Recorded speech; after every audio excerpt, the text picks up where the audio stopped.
손뼉 치면서 찬양할까요? 아름다운 사랑을 나눠요. 주님의 사랑을, 우리 모두 사랑을 나눠요. 내 맘의 기쁨이 아름다운 사랑을 나눠요. 주님의 사랑을, 우리 모두 사랑을 나눠요. 내 맘의 기쁨이 사랑을 심어요. 온 세상에 주님 사랑 넘치도록 사랑을 나눠요. 우리 사랑을 모두 전해요. 아름다운 사랑을 나눠요. 주님의 사랑을, 우리 모두 사랑을 나눠요. 내 맘의 아름다운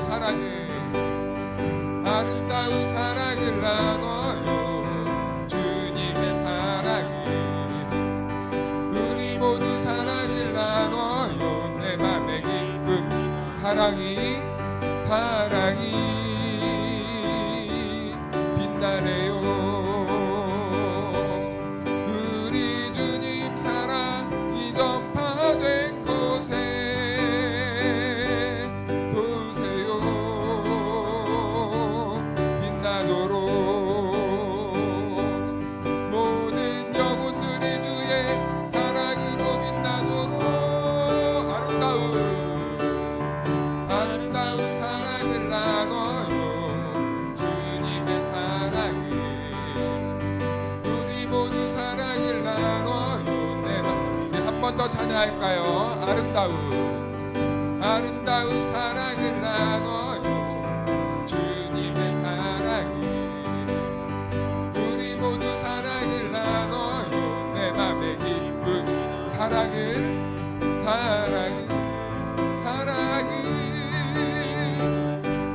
심어요.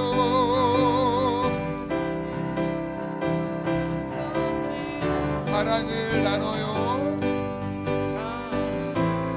사랑을 나눠요.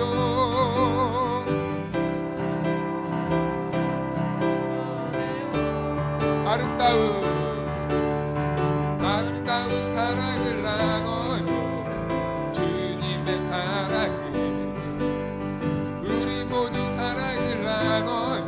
내 맘, 우리 2절로 한 번 더 고백할까요? 사랑이 빛나네요. 우리 주님 사랑이 전파된 곳에 도우세요.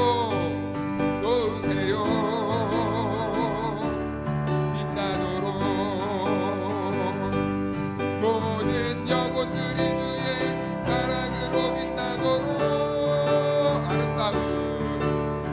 아름다운 사랑을 나눠요. 주님의 사랑을, 우리 모두 사랑을 나눠요. 내 맘의 기쁨 슬픈 마음 있는 사람 예수 이름 믿으며 영원토록 변함없는 기쁨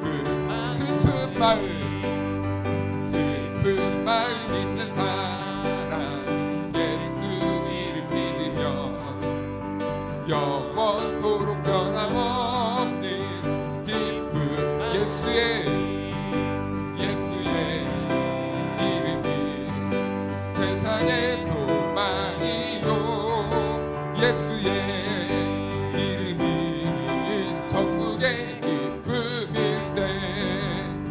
거룩하신 주의 이름 너의 방패 삼아라. 환난 시험 당할 때에 주께 기도드려라. 예수의 이름이 세상의 소망이요. 예수의 이름이 천국의 길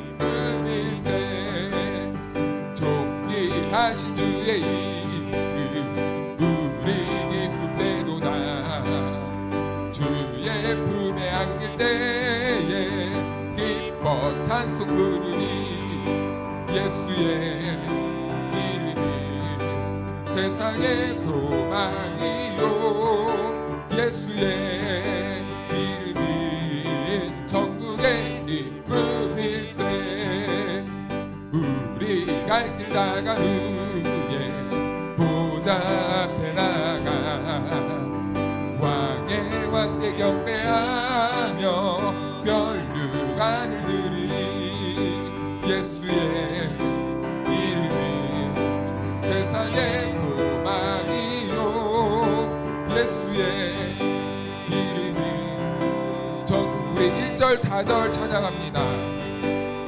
슬픈 마음 있는 사람 예수 이름 믿으며 영원토록 변함없는 기쁜 마음 예수의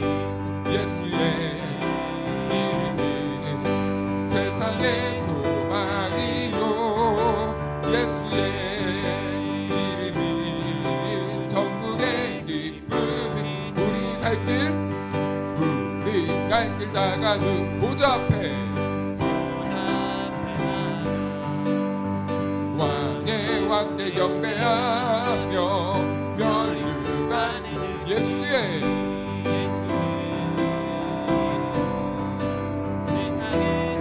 아멘 예수의 이름이 전국의 예수의 이름이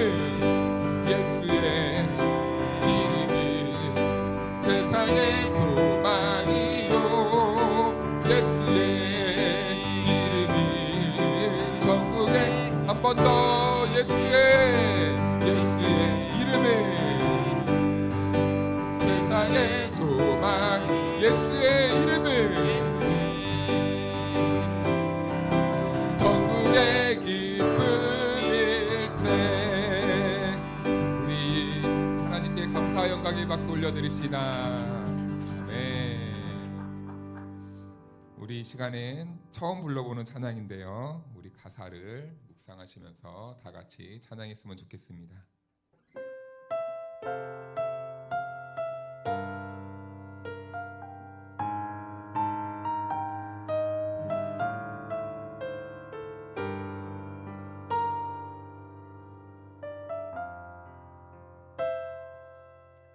나는 내 마음의 복음이 행했던 곳에서 다시 아버지를 만나고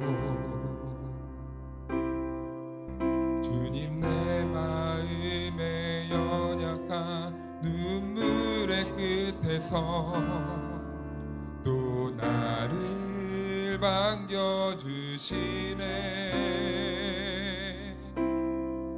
작다 생각했던 그의 부르심 다시 나를 회복해 하시네 다시 일어나 주를 예배함이 내 모든 기쁨이 되리 그의 기쁨 되어 삶의 모든 순간은 주께 다 내어드리 나는 내 마음의 복음이 등했던 곳에서 다시 아버지를 만나고 주님 내 마음의 연약한 눈물의 끝에서 또 나를 반겨주시네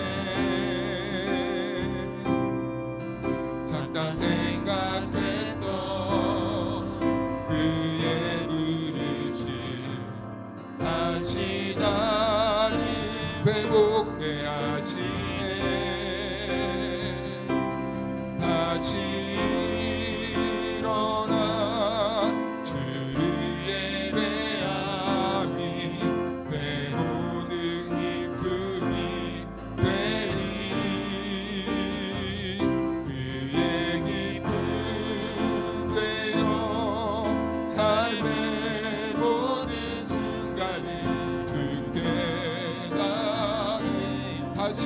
일어나 다시 일어나 주를 예배하니 내 모든 기쁨이 되리 그의 기쁨 되어 삶의 모든 순간을 주께 나네 다시 일어나 다시 일어나 주를 예배하니 내 모든 기쁨이 되리 그의 기쁨 되어 삶의 모든 순간이 주께 한 번 더 고백하십시다 다시 일어나 다시 일어나 주를 예배하니 내 모든 기쁨이 되리 그의 기쁨 되어 삶의 모든 순간을 주께 나아내어는 모든 시선은 주님께 드리고 살아계신 하나님을 느낄 때 내 삶은 주의 역사가 되고 하나님이 일하기 모든 시선은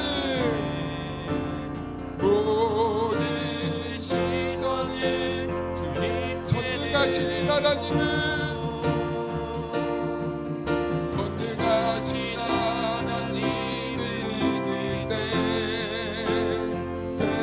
세상은 주의 나라가 되고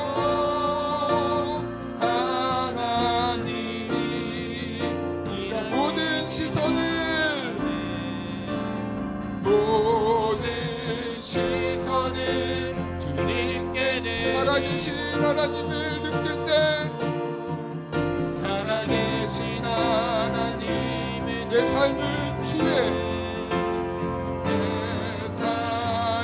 주의 역사가 되고 하나님이 일하기 모든 시선을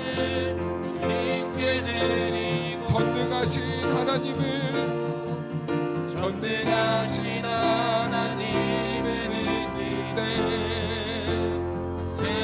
세상은 주의 나라가 되고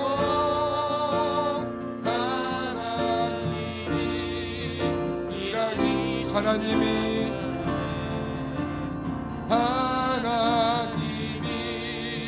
일하기 하나님이 일하기 시작하네. 우리 시간 같이 기도하며 나아갈 때에 오늘 우리들에게 주신 하나님의 말씀은 시편 127편 1절에서 5절 말씀까지입니다. 여호와께서 집을 세우지 아니하시면 세우는 자의 수고가 헛되며 여호와께서 성을 지키지 아니하시면 파수꾼의 깨어 있음이 헛되도다. 너희가 일찍이 일어나고 늦게 누우며 수고의 떡을 먹음이 헛되도다. 그러므로 여호와께서 그의 사랑하시는 자에게는 잠을 주시는도다. 보라, 자식들은 여호와의 기업이요 태의 열매는 그의 상급이로다. 젊은 자의 자식은 장사의 수중의 화살 같으니 이것이 그의 화살통에 가득한 자는 복되도다. 그들이 성문에서 그들의 원수와 담판할 때에 수치를 당하지 아니하리로다. 이 말씀은 하나님의 말씀입니다. 아멘. 할렐루야. 하나님의 은혜와 평강이 우리 모두에게 함께하기를 주님의 이름으로 축복합니다. 우리 옆에 분들과 이렇게 인사 나눌까요? 잘 오셨습니다. 은혜 받읍시다. 사랑합니다. 우리 뒤에 분들도 보시면서 성도님들과 함께 사랑합니다. 네, 우리 5월은 가정의 달입니다. 가정이죠. 가정을 돌아보는 한 해입니다.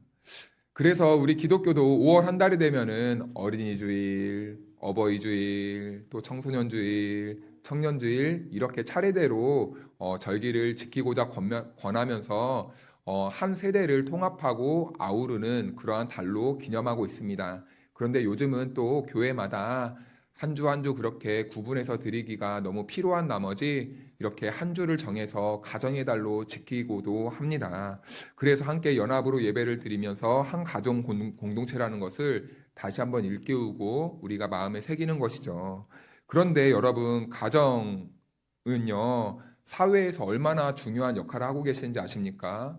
사회를 이루는데 가장 기초 단위가 되는 것이 개인도 되겠지만 그 이후에 가정이 됩니다. 그래서 가정이 있어야 사회가 이루어지고 가정이 있어야 나라가 바로 세워지는 거예요. 그래서 로마 제국이요, 총 1000년간 이 시대를 통치를 했습니다. 그런데요, 이 사회 경제적 측면에서 보았을 때 로마 제국이 무너진 원인이 바로 가정에 있었다는 것을 근거로 주장하기도 합니다. 그래서 그 당시를 이렇게 표현해요. 가정의 굴뚝에서 연기가 사라졌기 때문에 로마가 망했다. 가정의 굴뚝에서 연기가 사라졌기 때문에 더 이상 가정이 존재하지 않고 파괴되고 사라졌다라는 것이죠. 그 이유는 무엇이냐면 그 로마 제국의 그 국민들의 소득이 감소했다고 합니다. 소득이 감소하니까 당연히 가정이 무너지게 되는 거예요. 그런데요, 귀족들은 또 어떻게 살았냐면 이 목욕탕 문화를 중심으로 그 안에서 성적인 부패와 타락이 일어났습니다. 그러니까 가정이 무너지는 거예요. 깨지는 거예요. 이런 부도덕한 현실들 때문에 가정의 기초들이 점점 무너지게 된 것입니다. 그래서 이러한 이 경제적인 측면과 이 목욕탕 문화는 그 당시에 가정의 붕괴를 부채질하기 시작했다는 겁니다. 그래서 급속도로 가정이 파괴되기 시작하고 나라 기반이 흔들리기 시작했다는 거예요. 그래서 이 새삼스럽게 강조할 필요도 없이 가정은요, 사회 구성 중에 가장 기초가 되고 가장 중요한 이 단위입니다. 그래서 국가의 핵심이라고도 할 수 있어요. 우리는 이 가정이 별 볼 일 없는 것처럼 뭐 한 가정 무너지면 어때? 뭐 이렇게 생각할 수도 있지만 사실은 우리가 한 이 국가를 이렇게 명시할 때 이렇게 세워나갈 때 물론 중앙 정부도 중요하겠지만 가정 한 가정이 깨어지고 없어지고 사라지면요 그만큼 나라는 점점점 힘을 잃어가고 균열이 발생하게 된다는 것이죠. 그래서 아무리 힘든 시기를 보냈어도 가정이 견고하고 가정이 튼튼하면요 그 사회에는요 희망이 있다는 거예요. 아무리 힘들어도 가정이 끈끈하고 서로 연대하고 서로 보듬어주고 서로 의기투합하는 그 가정 그리고 그런 분위기의 사회는요 미래가 있다라는 겁니다. 그런데요 그 가정 안에서 만약에 우리 가정은 희망이 없다 힘드니까 다 흩어지자 우리 가정에 무슨 미래가 있겠니 우리 각자 도생하자 각자 갈 길 가자 이러면요 그 가정은 그때부터 희망도 미래도 얻게 되고 결국엔 그 가정 하나의 붕괴가 나라에 치명타를 입힐 수도 있다는 것이죠. 그래서 과거 우리나라의 역사만 보더라도 나라에 많은 어려움이 있었습니다. 그런데요, 그때 우리 선조들은요, 그때 지혜를 발휘했어요. 어떻게 했습니까? 힘들수록 더 모였습니다. 힘들수록 더 연대감을 가졌습니다. 그래서 그 위기를 견뎌왔고 오늘날 우리나라 이 민족이 있을 수 있는 것 아니겠습니까? 그런데 오늘날에는요, 우리 사회가 많이 바뀌었다는 거예요. 이 공동체성과 연대감이요, 많이 연약해졌다는 겁니다. 그러나 우리는 하나님의 나라의 성도들 아니겠습니까? 그런데 이 하나님의 백성들은요, 하나님께서 하나님 나라를 세워가라 라고 이렇게 명령해 주셨어요. 그래서 우리 하나님께 부름받은 저와 여러분들이 이 하나님 나라를 어떻게 세워가야 되며 그리고 이 땅 가운데 하나님 나라를 세워가기 위해 우리 가정을 어떻게 관리하고 다스리고 이렇게 통치해야 되는지 그 부분들을 우리가 말씀을 통해서 하나하나 살펴보고자 합니다. 먼저 1절 말씀을 보기 전에 1절 말씀의 앞에 127편의 제목이 나와 있어요. 127편의 제목이 뭐죠? 작은 글씨로 있는데. 네, 솔로몬의 시, 곧 성전에 올라가는 노래 이렇게 되어 있잖아요. 그런데 원문에 보면은 이런 의미가 아니라 이런 의미입니다. 솔로몬을 위하여 쓴 시라는 거예요. 솔로몬을 위하여 쓴 시. 자, 그럼 솔로몬을 위해서 누가 이 글을 썼을까요? 그의 아버지 다윗이 썼다고 이렇게 전해지고 있습니다. 자, 그래서 이 127편은요, 다윗이 살아생전에 솔로몬 그 아들에게 교훈을 주고 이렇게 지도하기 위해 쓴 시라는 거예요. 그래서 이 다윗은 솔로몬에게 무엇을 가르쳐 주고 싶었을까요? 우리는 오늘 그 아버지의 심정으로 이 말씀을 살펴보게 되는 거예요. 그렇다면 여러분, 제가 한번 질문 드려볼까요? 우리 가정에는 자녀들이 있습니다. 뭐 아직 없는 분들도 계시겠지만, 그렇다면 여러분들은 우리 자녀들에게 지금 무엇을 남겨주고자 하십니까?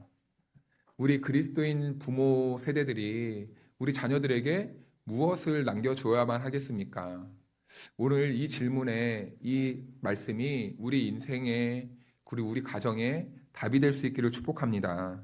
우리 1절 말씀을 같이 한번 읽어볼까요? 시작. 여호와께서 집을 세우지 아니하시면 세우는 자의 수고가 헛되며 여호와께서 성을 지키지 아니하시면 파수꾼의 깨어 있음이 헛되도다. 아멘.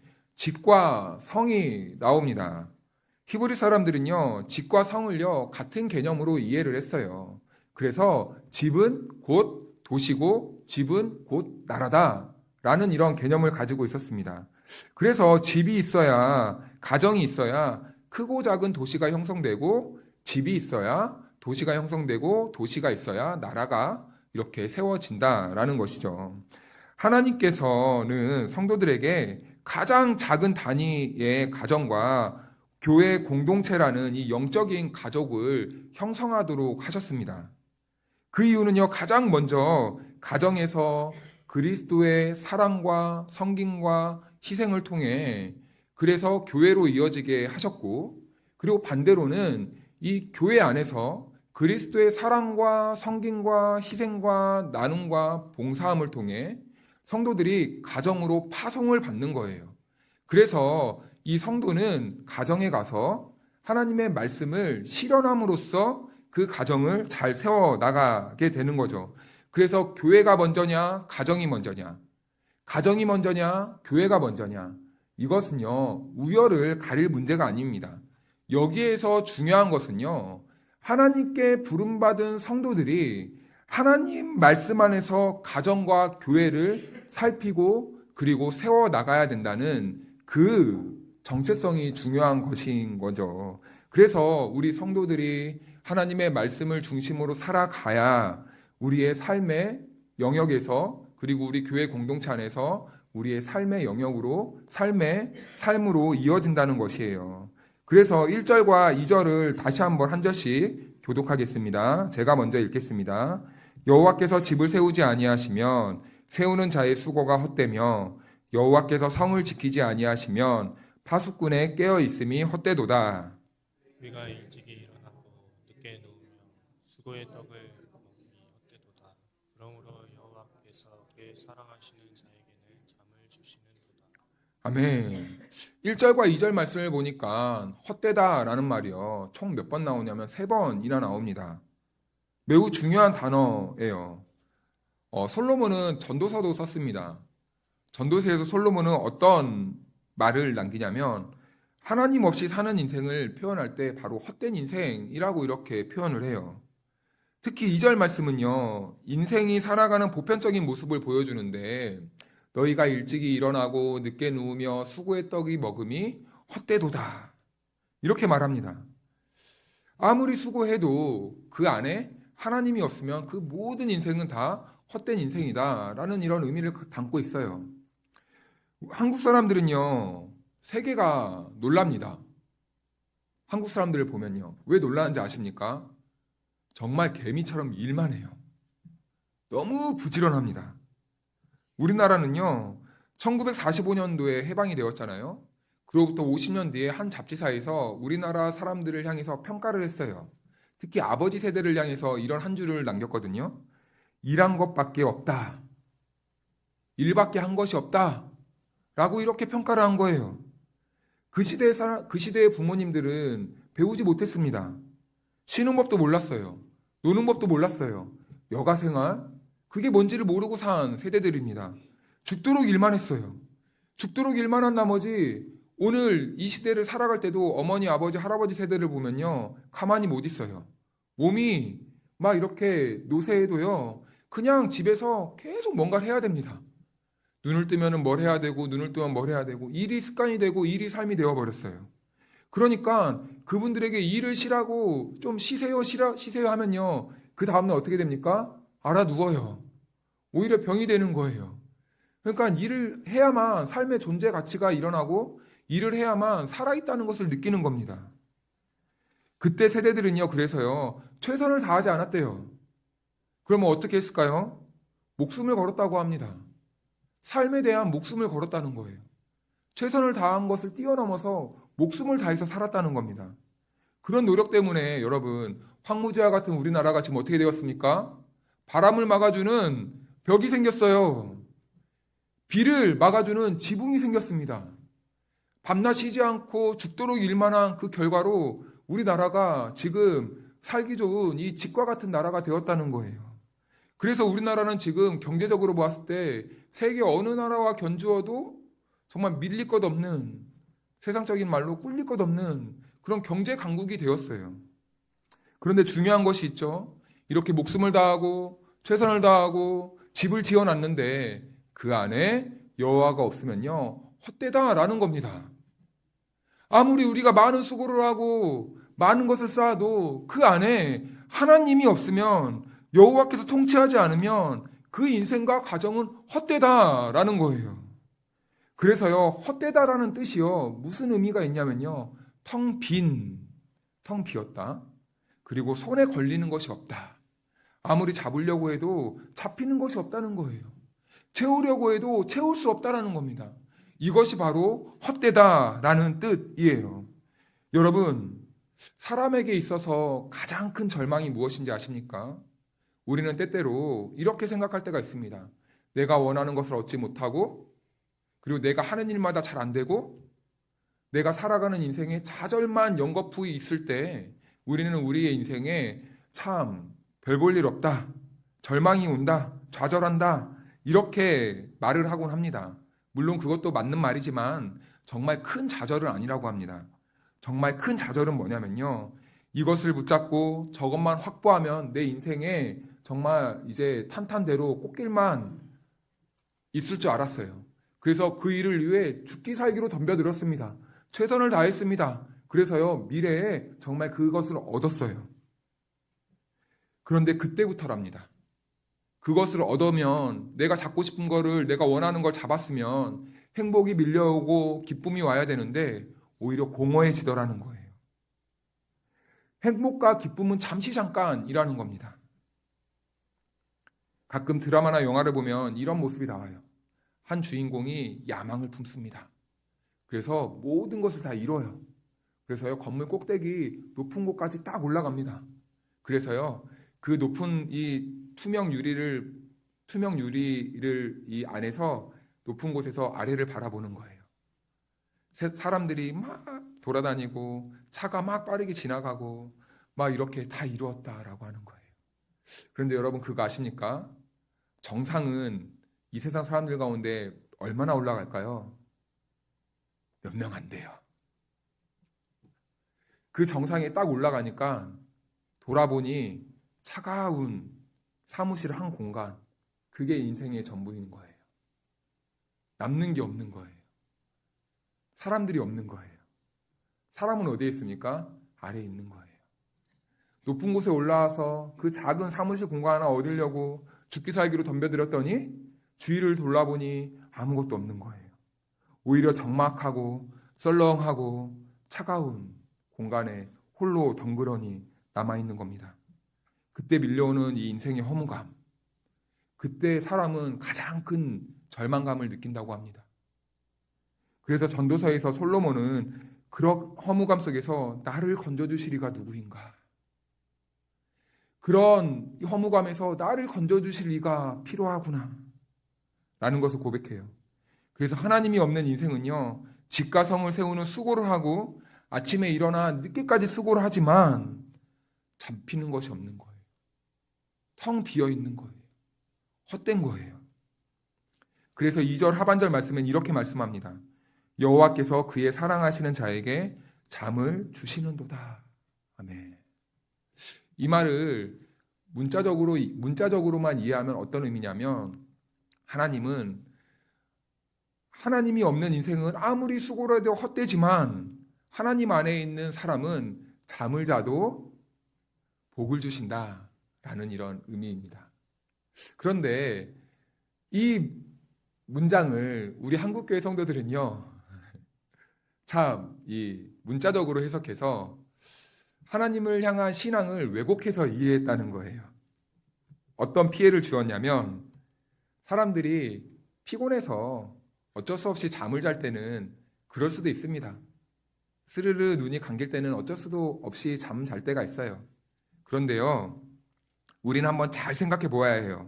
이게 내가 이 예배 시간 때 잠이 오는 것이 육체적인 피로 때문인지, 정말 내가 어쩔 수 없이 이 밤잠을 꼬박 세워서 육체적인 잠이 드는 건지, 아니면 이것이 영적인 싸움인지 한번 우리가 돌아봐야 된다는 겁니다. 그래서 우리는요, 이 영적인 싸움을 잘 이겨내기 위해 우린 토요일을 어떻게 해야 됩니까? 토요일을요, 주일을 위해서 우리는 준비해야 되는 거예요. 왜냐하면 우리는 예배에 승리하기 위해서입니다.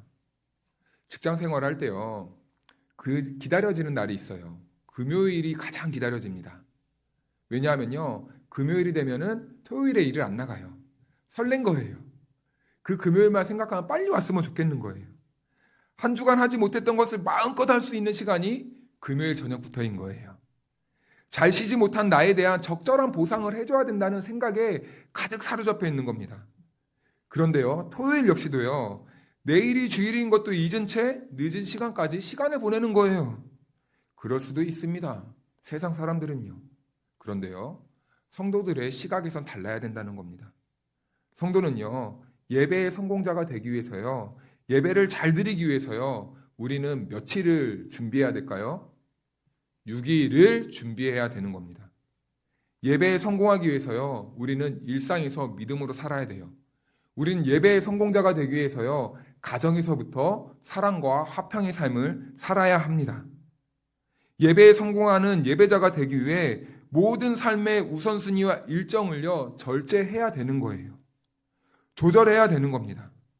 한 주간의 삶 가운데 예배드리는 이 시간이 가장 즐겁고 기다려지는 시간이기 때문이에요. 사랑하는 여러분, 하나님께서 우리를 지으신 이유가 목적이 무엇입니까? 우리를 통해 찬양받으시기 위해, 우리를 통해 영광 받으시기 위해서예요. 그러면 하나님께서는 우리가 찬양받고 찬양을 통해 영광 받으시는 그 행위가 무엇입니까? 예배라는 겁니다. 자, 그러면 우리가 이 예배를요, 드리기 위해 우리는 삶의 이 모든 중심과 우선순위와 삶의 내용들을요, 조절할 수 있어야 되는 거예요. 우리는 우리의 삶의 지으심의 목적이 바로 그거이기 때문입니다. 그래서 예배자들은요, 요즘은 이런 의식들이 좀 약해졌는데, 우리는 죽기 직전까지 예배를 드리는 거예요. 우리는 예배하기 위해 존재하고 숨을 쉬는 겁니다. 그런데 오늘날 이 예배에 대한 의식들이 완전히 사라졌어요. 그래서 이 밤늦게까지 놀다가 영적 전쟁에서 실패해서 다음날 예배당 와가지고 꾸벅꾸벅 조면서 너스레를 떨면서 하는 말이 무엇입니까? 하나님이 사랑하는 자에게 잠을 주신대. 이렇게 변명을 하는 거예요. 이것은 여러분, 영적인 생활이 완전히 무너진 거죠. 그런데 우리는 이 잠이라는 말을요, 단순히 이런 측면에서 이해하는 것이 아니라 우리는 이것이 어떤 의미를 담고 있는지 신학적인 측면에서 살펴보아야 됩니다. 잠은요, 히브리어로 셰나라는 단어예요. 이 말은 어떤 의미냐면 영적인 무감각 또는 죽음을 담고 있습니다. 그래서 성경의 잠은요, 죽음을 의미하는 경우가 많이 있어요. 하나님께서 여자를 만들기 위해요, 아담을 잠들게 합니다. 잠들게 했다라는 이 말이요, 죽음이라는 말이에요. 죽음을 통해 그 갈빗대를 빼어내고 그 죽음을 통해 여자를 창조했다는 겁니다. 이 모습은 예수님의 이 죽음을 통해서 이 교회 공동체가 세워지고 예수님의 죽음을 통해서 우리 각 성도들이 예수님과 이 신랑 신부의 관계가 되는 것, 이러한 것을 표현하기 위한 모습이에요. 하지만 첫째 아담은요, 죄를 지어서 실패합니다. 그런데요, 둘째 아담이신 예수님이 이 땅에 다시 오셨어요. 그래서 신랑 신부의 관계가 깨어진 그 간극을 다시 회복시켜주기 위해 예수님은 다시 십자가에 자기의 목숨을 걸어버립니다. 자기 자신을 죽음으로 내몰아 버려요. 이렇듯 하나님께서는요, 그를 사랑하는 자에게 잠을 주시는데 잠은 곧 죽음이고 그 죽음은 무엇이냐면 예수 그리스도의 십자가의 죽음을 의미하는 것입니다. 그래서 하나님은 사랑하는 자에게 예수 그리스도의 그 십자가의 은혜를 선물로 주신다라는 것이에요. 그러면서 예수님의 죽음을 통해서 그 사람에게 소망과 희망과 길을 제시해 주시는 거죠. 그래서요, 다윗은요, 그것을 알았습니다. 그래서요, 솔로몬에게 솔로몬아, 금과 은과 부와 명예가 아니다. 오직 하나님만이 너의 소망이 되어야 한다라는 것을 교훈해 주기 위해서였습니다. 그래서 3절은 이렇게 말씀합니다. 보라, 자식들은 여호와의 기업이요 태의 열매는 그의 상급이로다. 아멘.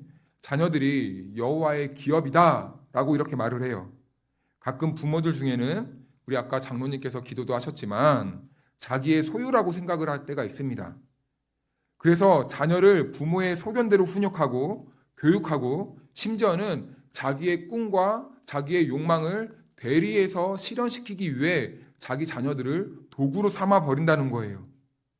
그래서 자신의 계획대로 가정을 꾸려나가려고 생각을 합니다. 하지만 성도들에게 자녀란 무엇입니까? 하나님의 기업이라고 말씀해 주세요. 하나님 나라를 이어가야 하는 그 자녀들이라는 뜻입니다. 그래서요, 이 자녀는요, 내 자녀가 아니에요. 하나님이 보내주신 하나님의 자녀입니다. 하나님의 자녀를요, 이 땅에 보내시기 위해, 이 땅에서 하나님의 기업을 이어가게 하기 위해 부모라는 육신의 이 부모들을 통해서 보내주신 거예요. 그래서요, 우리들에게 맡겨주셨다라는 겁니다. 그래서 내 자녀가 아니라 바로 하나님이 나에게 맡겨주신 하나님의 자녀라는 것입니다. 이러한 관점에서 이스라엘 부모들은요, 자녀에게 함부로 하지 않아요. 왜냐하면 이 아이가요, 하나님이 보내주신 메시아라고 생각했기 때문에, 메시아가 될 수도 있다고 생각하고 믿었기 때문입니다. 자녀들은 하나님께서 하나님의 나라를 이어갈 소중한 존재들로 여기시고 남자와 여자를 통해 이 땅에 보내주시는 거예요. 그러면 하나님을 믿는 성도들은요, 우리의 아이들이 영의 아버지이신 하나님을 올바르게 바라볼 수 있도록 이끌어가고 하나님의 말씀으로 교육하고 하나님의 말씀으로 양육해야 되는 책임이 저와 여러분들에게 있고 그리고 우리 교회 공동체에게 함께 부여한 사명이라는 것입니다. 미국에 호레이스 부시넬이라는 이 목회자 겸 신학자가 있어요. 그 목사님은요, 그 시대의 신앙의 부모님들을 보면서 양육하는 방식을 보면서 뭐라고 비판을 했냐면요, 타조와 같다라고 이렇게 말을 합니다. 타조의 양육법과 같다라고 이렇게 말을 해요. 타조는 알을 낳을 때 모래를 열심히 팝니다. 알을 낳아요. 모래로 덮어요. 그리고 어떻게 할까요? 자기 갈 길 가버립니다. 네 인생은 네 것이지 너 알아서 해라 라고 하고 가버립니다. 책임지지 않는 거예요. 낳기만 하고 책임지지 않는 거예요. 그 시대의 부모님들을 보면서 그 목사님들은 타조와 같다라고 말한 겁니다. 낳기만 하고 왜 책임지지 않느냐라는 거예요. 그 당시에 미국에서는요, 전국적으로 어떤 운동이 활발하게 일어나고 있었냐면 부흥운동이 일어나고 있었어요. 부흥운동과 함께 회개 운동이 일어나고 있었습니다. 그런데요, 그 그리스도인 부모님들이요, 이 회개 운동을 통해 어떤 이 생각이 자리 잡기 시작했냐면요, 사람은 성령님이 임재하셔야 변화되는구나. 그러니까 우리 자녀들도 성령님이 역사하시면 괜찮아. 끝나는 거야. 그래서요. 아이들을 바라보면서요. 아무 교육도 하지 않는 거예요. 아무것도 하지 않는 거예요. 다만 기도만 하면 되는 거예요. 언젠가는 저 자녀들이 성령님을 만나면 하나님께 돌아오겠지. 우린 기도만 하자. 이런 무책임하고 방관적인 태도를 보였다는 것이죠. 이건 꼭 어떤 모습입니까? 선생님이요. 학생들을 볼 때 저 아이가 나중에 인생의 어려움을 겪고 인생의 큰 위기가 왔을 때 내가 그래서 공부를 해야 되는구나 라는 것을 깨달으면 공부의 자리로 돌아오겠지 라고 하는 것과 무엇이 다릅니까? 그런데 여러분, 우리는 우리 자녀들을 교육할 때 어떻게 합니까? 듣든지 말든지 무조건 학교 가. 아파도 학교 가. 학교 가서 죽어. 학교 가서 쓰러지고 응급실에 실려가면 엄마가 갈게. 그런데 여러분, 신앙에 있어서만큼은 그렇게 유연하고 그렇게 방관적인 태도를 보였다는 거예요. 그래서 타조와 같다라고 하는 겁니다. 물론 성령님께서 하시는 역할은 있습니다. 근데 여러분, 성령님이 그 역할을 하시기 위해 우리 부모들은 그 자녀들에게 말씀으로 가르치고 양육하고 훈계하고 이런 노력들을 해야 된다는 것이죠. 그리고 우리 공동체도 마찬가지라는 겁니다.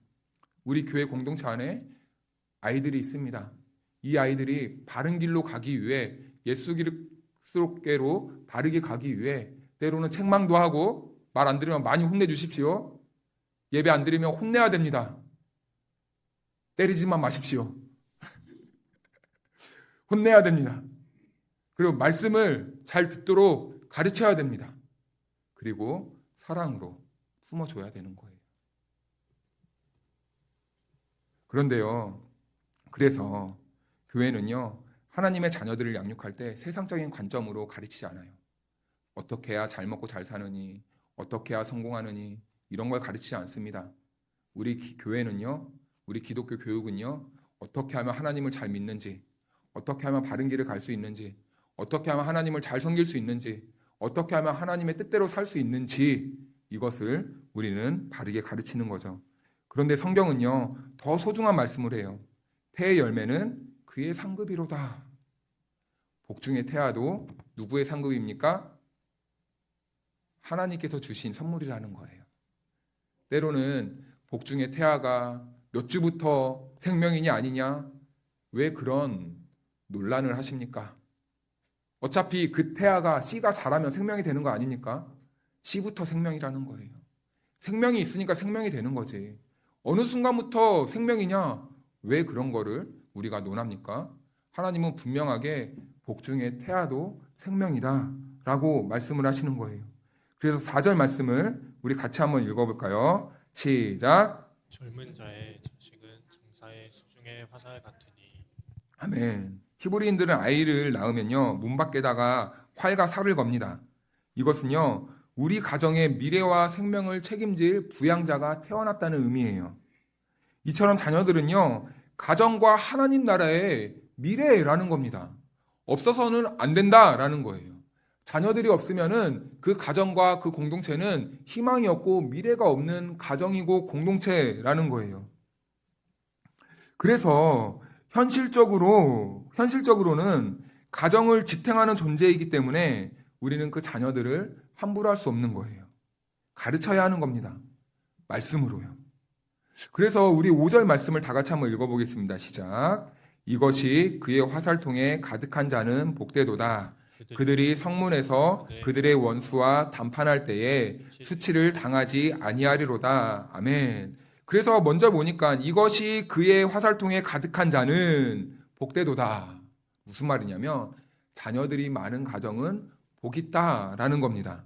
그런데 중요한 말은요, 그들이 성문에서 그들의 원수와 담판할 때에 수치를 당하지 아니하리로다. 이렇게 말씀합니다. 성문이 등장해요. 이 성문은 첫 번째로요, 마을의 지도자나 유지들이 앉는 자리입니다. 그리고 성문 옆에는요, 재판소가 있었는데요, 이 재판소가 있다는 것은 성문에 또 누가 있다는 겁니까? 재판관이 있다는 거예요. 재판관이 있기 때문에 재판소가 있는 것입니다. 그래서 그 성문에서는요, 가정, 나라를 무너뜨리려는 이 원수의 공격이 늘 있었다는 거예요. 참소하는 자들이 늘 있었다는 거예요. 그래서 거기에서 늘 재판이 이루어지고 원수의 공격들도 막아내는 자리였다라는 겁니다. 때로는 우리 가정과 우리 교회 공동체를 무너뜨리기 위해 원수들이 우리들을 늘 참소합니다. 정죄합니다. 고소고발합니다. 우리들에게 항상 네가 뭔데? 너의 인생 돌아봐라. 너가 잘 살았어? 너에게 희망이 있어? 미래가 있어? 네가 그러고도 지금 그 자리에서 역할을 잘 감당한다고 있다고 생각을 해? 그러고도 부모야? 그러고도 그리스도인이야? 그러고도 성도야? 라고 이렇게 사단은 늘 우리 안에서 우리 가정과 우리를 무너뜨리려고요. 늘 정죄하고 참소를 합니다. 그런데요, 그 원수의 공격을요, 누가 제압해 주십니까? 우리의 영원한 재판관 되시는 예수 그리스도께서 그 원수의 머리를 어떻게 하셨어요? 짓밟아 버리신 거예요. 사랑하는 여러분, 그래서요, 우리는 속으면 안 됩니다. 이 세상에서 우리를 정죄하고 참소하고 비난하고 비아냥거리고 비판할 수 있는 존재가 허락되었습니까? 허락되지 않았습니까? 허락되지 않은 거예요. 그런데요, 사단은요, 늘 우리 안에서 이런 정죄함을 계속 넣어줍니다. 비판을 넣어줍니다. 우리를 넘어뜨리려고 하는 거예요. 왜요? 우리가 넘어져야 가정이 와해되고, 나 한 사람이 넘어져야 가정의 말씀의 기초가 사라지는 거예요. 말씀으로 세우고 싶어도 내가 하나 잘못되면요, 무슨 그런 말이 어디 있어? 라고 해버리면 어떻게 됩니까? 가정이 안 세워져요. 그래서 사단은요, 끝까지 우리를 정죄하고 넘어뜨리려고 하는 거예요. 네가 뭔데? 너의 모습을 봐. 너의 모습을 보면 하나님의 말씀대로 산다고 생각할 수 있겠어? 너가 무슨 자격으로 집에서 그렇게 훈계할 수 있다고 생각을 해? 틀려 먹었잖아. 안 되잖아. 라고 이렇게 계속 정죄하는 거죠. 그러나 여러분 기억하십시오. 그 누구도 그 무엇도 우리를요, 정죄하고 비판하고 비난하고 참소할 수 없다는 것이에요. 왜냐하면 하나님께서 우리를 사랑으로 이미 품고 있기 때문입니다. 이미 예수 그리스도를 통해서 우리의 모든 죄악과 우리의 모든 허물을, 우리의 모든 이 죄악 덩어리들을 십자가에 다 묶어서 못 박았기 때문이에요. 그래서 우리는요, 예수님을 통해서 우린 자유하게 되었어요. 우린 정죄함 받는 자가 아니라 우리는 오히려 하나님의 자녀라, 하나님의 자녀라라고 일컬음 받는 존귀한 자가 되었다는 것입니다. 여러분, 저는요, 아들과 딸이 있습니다. 부모로서 아들과 밖에서 듣는 소리 중에 가장 화가 날 때가 언제인지 아십니까? 우리 자녀들을요, 손가락질하고 욕할 때예요. 부모로서 가장 마음이 괴로운 순간입니다. 우리 하나님은요, 우리를 절대 손가락질하거나 비난하거나 비판하지 않으세요. 우리 하나님은 오히려 그런 우리들을 사랑으로 감싸주시고 그런 우리들을 다시 일으키기 위해 예수 그리스도를 보내주셨다라는 것입니다. 사랑하는 여러분, 우리는요, 시편 말씀을 통해 큰 교훈 두 가지를 얻게 되는데요. 첫 번째는 그리스도가 없는 우리의 삶은 헛수고이고 그리스도의 말씀이 없는 우리 가정은 아무 의미가 없다라는 것입니다. 그리고 두 번째는요, 그리스도가 없는 삶은 결국 사단의 참소에 넘어지고 무너지는 삶이 되고야 말 것이라는 것이에요.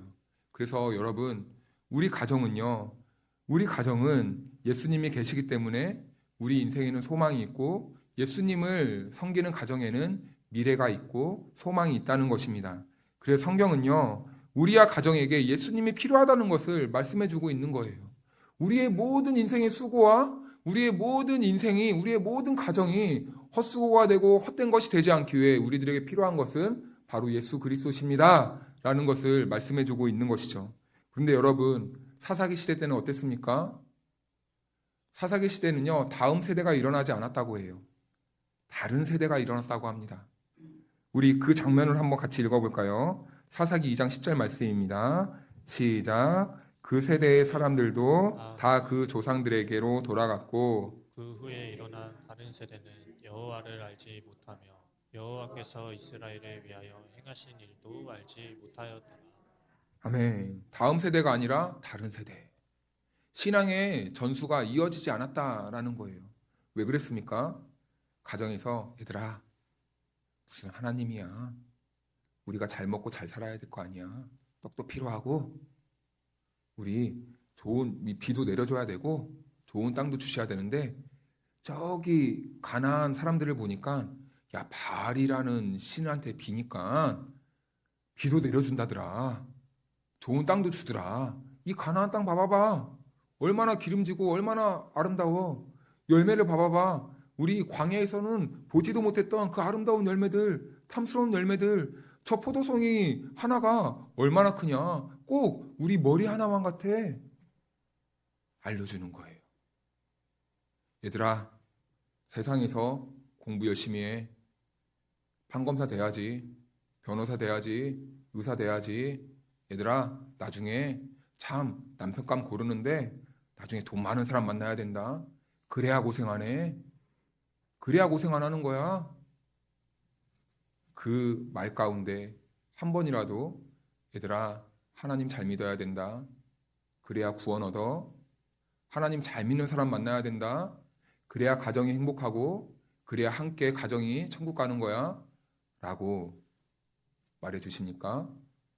근데 사사기 시대가 그런 신앙의 이 계보를 끊어버렸다는 거예요. 왜요? 가나안의 그 풍족함 때문에, 가나안의 그 풍요로움 때문에 우상 숭배를 가르쳐 주었다는 겁니다. 그 결과 어떻게 되었습니까?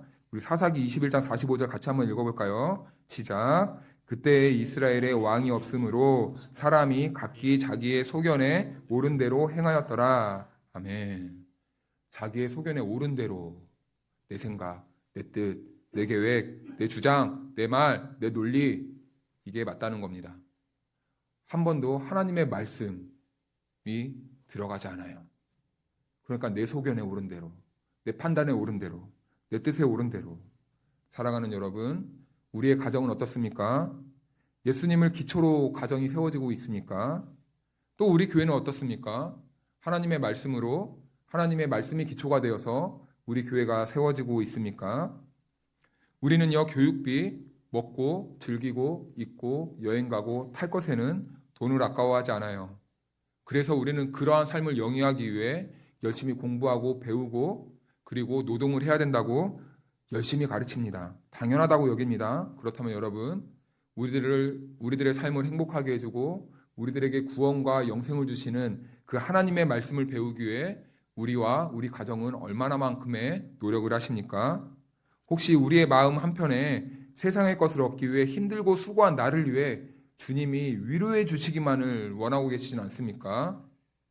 요즘 소위 말해서 세련된 신앙생활을 하는 사람들은 이렇게 주장을 합니다. 삶의 예배가 중요합니다. 일상에서의 교회가 더 중요합니다. 맞는 말입니다.